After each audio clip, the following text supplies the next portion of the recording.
life is a canvas. You learn from the day you're born till the day your life ends. That canvas itself has no meaning, and even your life in itself, in its essence, has no meaning. But your life experiences provide the color to that canvas. Let me share some personal context in order to better articulate what I'm trying to say to you. I was born in Nairobi. I grew up in a very Gujarati Ismaili family. Went to Aga Khan Nursery School, lived in Parklands. All my friends were Ismaili, family. Went to Jamaat Khana every day, walked down 4th Parklands Avenue to Khane, walked back. Indian food for lunch, breakfast, dinner. What a small worldview. But it didn't take long for the transformation to take place. After I left Aga Khan Nursery School, my parents put me into St. George's Primary School. Effectively, I went from a very narrow worldview to a much wider perspective. 400 students, 398 Caucasian, 2 Browns. All the teachers, British. It was a shock to the system at first, but when you're young, you're a little malleable, so integration became a little easier. Had to take Christian religious education classes. English was the language that was predominantly spoken.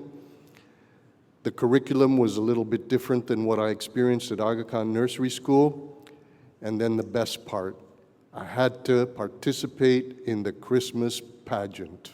My parents, being Ismaili, went to the principal and said, "We're Ismaili Muslims, we don't know if we want our son to participate in the Christmas pageant." His response was very firm and simple. "You want your son to come to this school? He's the best soprano singer we have. He's gonna be in the Christmas pageant." So there I was at the Christmas pageant, wearing a white outfit with wings and carrying a candle.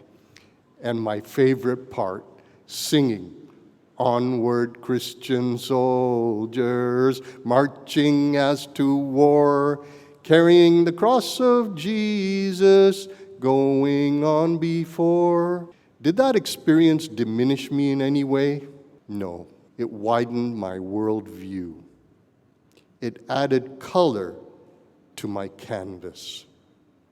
It was beautiful.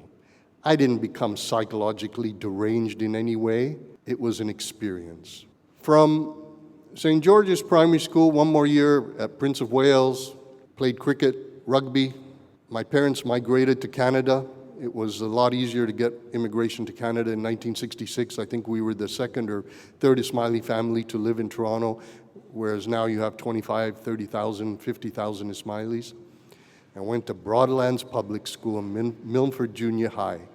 All of a sudden, a whole different set of experiences, a different cultural backdrop, a society that's focused on individuality. I came from an Eastern society where family played the most important role in your life to a society where the individual was the most important part of your life. I was introduced to a different cultural backdrop. Pink Floyd, Led Zeppelin. I used to listen to Begum Akhtar with my father, Saigal, so classical Indian music, and here I am now listening to rock. Okay, made some mistakes, but a completely different cultural backdrop. Did it diminish me in any way? No. Provided a little more color to my life. It was amazing. From Milford Junior High, went to University of Toronto. This was a difficult process for me. My parents really wanted me to be a doctor. I wanted to study English literature. And my father used to tell me all the time, "You think we came all the way to Canada for you to become an English professor? You are gonna become a doctor." I hope the parents in here are not doing that to their children. Well, I didn't become a doctor. I didn't work hard enough. I didn't study hard enough. My friends who did become doctors spent a lot more time in the library than I did. I spent a lot of time playing snooker, drinking beer, and smoking dope. It was okay. a little broadening of my cultural experiences, a little more color to my canvas. Do I regret? No. I ended up doing an honors degree in commerce and economics. I needed to get a job, so I started working as an accountant, public accountant, and I did okay. That 22, 23-year period allowed me to see my life in a very different way. And we should make sure we do that for all our children and for ourselves. None of the experiences that I had diminished my ability to paint a beautiful picture on that canvas. I want to go back to 300 years before Christ. Most of society in the world up to that point in time lived as hunters and gatherers. There was a couple of empires, the Greek Empire, the Roman Empire. There were no nation states. You didn't need a passport or a visa to go anywhere. Alexander the Great took over his father's throne when he was 20 years old. When he was 22, he decided to take on the Persian Empire. He conquered all of Europe and ended up all the way to northwestern India, defeated the Persian Empire. His army and himself stayed. But what did they do? They brought with them to the Persian Empire and to northwestern India Greek philosophy, the Greek language, Greek culture, Greek science. Did that in any way diminish the Persian Empire? No. It added value. Then you have the Mongols, you have the Mamluks, you had the Mughals come to India, you had the Fatimid dynasty, the Muslims coming to Egypt, setting up Cairo, and then taking over southern Spain, Sicily, infusing their concept of architecture, their concept of sciences, great Muslim scientists, algebra, etc. They brought the concept of pi from Pythagoras, the concept of zero from India. They created Al-Azhar University, the foundation of the modern university system in the world that we live in today. Did they diminish the Western world? Europe was in the Dark Ages at that time. Scholars from all over the world came to Al-Azhar. Then you had the next big phase. Technology changed naval fleets, steam engine.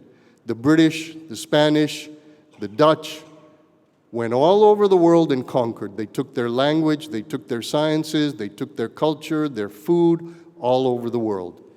The Indian traders came from India to the coast of Africa trading. I'd like to say they brought chapati and pilau. They brought their culture. The Arabs brought their language.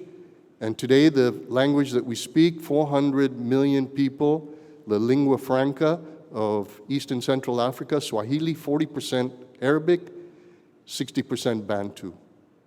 I want you all to understand that you are not who you are here, sitting here, without that 2,400 years of history informing you and making you what you are. You may think you're Kenyan, you may think you're East African, but in reality, you are infused with a cosmopolitan DNA, and you can't escape that. Our intellectual capacity is the sum total of everything that took place before us. We are not living here in a vacuum. Our canvas is colored by all those life experiences. And I think that's beautiful. I think it's incumbent on all of us to paint a beautiful canvas and to have that canvas resonate and speak to us. It needs to speak to us.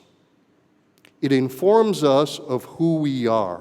And the most important thing that I would like to leave with you is that it informs you of the spark that is inside of you that makes this 2 kilos of porridge work. That spark informs you of how this 2 kilos of porridge work. So make sure that you enjoy every moment of your life and every experience and use your intellectual capacity to interpret it and paint a magnificent canvas.